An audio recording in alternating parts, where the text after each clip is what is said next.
Les estacions d'esquí nòrdic de la Baixa Cerdanya, Guils, Lles i Aransa fan un balanç positiu de la temporada que estan a punt d'acabar. Tot i que la neu va arribar una mica tard, a mitjans de gener, els responsables de les estacions asseguren que aquest període llarg d'obertura els ha suposat una important injecció d'oxigen.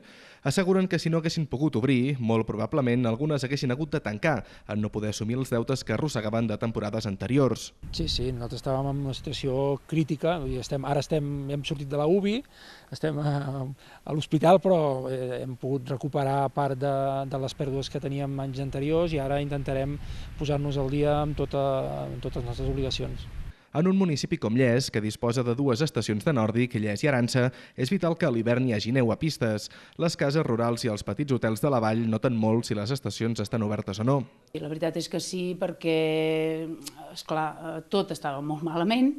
Aquestes cases de turisme rural o la fonda, com nosaltres concretament, són generalment empreses familiars i treballes 2 dies a la setmana, 3, divendres, dissabtes, diumenges. Clar, si hi ha la neu, sempre entre setmanes escapa algú que es guarda dies, gent prejubilada, gent que es pot guardar alguns dies de feina i podies treballar alguns dies entre setmana i caps de setmana.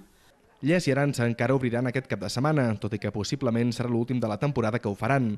Guils, mentrestant, encara obre cada dia de la setmana i els seus responsables asseguren que ho seguiran fent mentre les condicions de neu els ho permetin.